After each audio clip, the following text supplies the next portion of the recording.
मुख्यमंत्री अशोक गहलोत ने 2 दिन तक बॉर्डर पर रहकर जवानों का हौसला बढ़ाया। गहलोत पहले बीकानेर के खाजूवाला, फिर श्रीगंगानगर के हिंदूमल कोर्ट में जवानों से रूबरू हुए और साथ ही वीरांगनाओं को उनका हक भी सौंपा। इस दौरान गहलोत ने कहा कि बॉर्डर पर तैनात हर जवान के लिए सरकार हर समय तैयार खड़ी है। देखिए खास रिपोर्ट। मुख्यमंत्री अशोक गहलोत ने बॉर्डर एरिया का दौरा किया। इस दौरान मुख्यमंत्री खाजूवाला बीएसएफ बटालियन हेडक्वार्टर पहुंचे, जहां मुख्यमंत्री की प्रशासनिक अधिकारियों और बीएसएफ के डीआईजी यशवंत सिंह ने अगवानी की।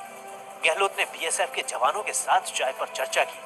सीएम ने जवानों की सेवा और जज्बे की तारीफ की और कहा कि राज्य सरकार उनके हितों और सुविधाओं का ध्यान रखेगी। बीएसएफ को राशन पर जीएसटी न लगे, इसकी छूट के लिए राज्य सरकार जीएसटी काउंसिल को लिखेगी।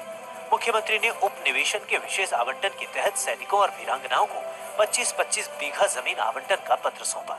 इस दौरान राजस्व मंत्री हरीश चौधरी, राज्य मंत्री भंवर सिंह भाटी, विधायक गोविंद मेघवाल, पूर्व मंत्री वीरेंद्र बेनीवाल के साथ कांग्रेस जिलाध्यक्ष भी मौजूद रहे। बाद में बीएसएफ कैंपस के बाहर आयोजित जनसभा को संबोधित करते हुए गहलोत ने बीएसएफ के जोश और जज्बे को सराहा। गहलोत ने कहा कि सरकार ने बहुत कम समय में बेहतर काम किया है। बात चाहे ऋण माफी की हो या बेरोजगारों को भत्ते की। प्रधानमंत्री मोदी द्वारा किसानों के नाम की लिस्ट नहीं देने के आरोप को झूठा बताते हुए कहा कि हम तो केंद्र से मिलने वाले एक एक पैसे को जनता तक पहुंचाना चाहते हैं। केंद्र सरकार को सुझाव दे सकते हैं कि 6000 की राशि बेहद कम है। सीएम ने कहा कि सरकार जनता के सुख दुख में साथ है। ये जनता की सुनने वाली सरकार है। जो जज्बा है, जो पराक्रम उनमें झलकता है, शौर्य झलकता है, विश्वास झलकता है, देश प्रेम की भावना कोट कोट के भरी हुई है और सीमाओं की रक्षा करने के लिए अपनी जान की बाजी लगा देते हैं। ऐसे लोगों को मैं और प्रदेश की जनता की तरफ से विश्वास दिलाना आया हूं कि आप निश्चिंत रहें। पूरा प्रदेशवासी आपके साथ खड़े हैं, आपके जज्बे को, आपकी भावना को सलाम करते हैं और पूरी तरह जो भी समस्याएं आती है उसके लिए हम समय समय पर इनका ध्यान रखते हैं। खाजूवाला में जनसभा के दौरान मंत्री हरीश चौधरी और भंवर सिंह भाटी, पूर्व मंत्री वीरेंद्र बेनीवाल ने भी संबोधन दिया, तो वहीं खाजूवाला प्रधान ने गंदे पानी की समस्या का मसला उठाया। इस दौरान हालांकि मंच पर गोविंद मेघवाल गुट ही छाया रहा। यहाँ तक कि देहात जिलाध्यक्ष महेंद्र गहलोत तक मंच से दूर रहे। जिलाध्यक्ष गहलोत हेलीपैड पर स्वागत के दौरान जरूर मौजूद रहे।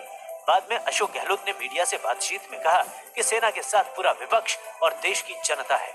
इन मसलों पर सियासत नहीं होनी चाहिए, लेकिन देश की जनता भले ही कम पढ़ी लिखी हो या अनपढ़ हो, पर वो समझती है कि इस मुद्दे पर क्या करने की कोशिश की जा रही है। तो चुनाव जीतने के लिए ध्यान डाइवर्ट कैसे करें, उस सोच के अंतर्गत सब कुछ हो रहा है देश के अंदर।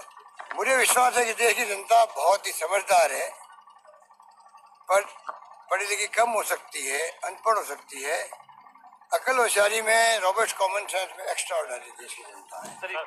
इसलिए आप निश्चिंत रहो, जनता सोच समझ के फैसला करेगी और ये जो राजनीति कर रहे हैं हर बात को लेकर के, गुमराह जनता नहीं होने वाली। कुल मिलाकर अशोक गहलोत इस दौरे के जरिए बॉर्डर के हालातों का जायजा तो ले ही रहे हैं, साथ ही ये संदेश भी छोड़ रहे हैं कि राज्य सरकार भी सेना और सुरक्षा बलों के साथ है।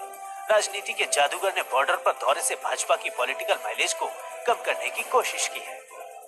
बॉर्डर दौरे के दौरान मुख्यमंत्री अशोक गहलोत जहां बीएसएफ के जाबाजों की हौसला अफजाई कर रहे हैं, वहीं कहीं ना कहीं केंद्र सरकार पर चुटकी लेने से भी नहीं चूक रहे हैं। गहलोत ने कहा, देश की जनता समझदार है, विपक्ष और जनता सेना और बीएसएफ के साथ है, लेकिन सेना पर सियासत नहीं होनी चाहिए। संदेश अशोक गहलोत का साफ है कि तनाव पर चुनाव नहीं हो। कैमरा पर्सन गुलाम रसूल के साथ Lakshman Raghav, first India news, Khajuwala, Bikaner. वहीं से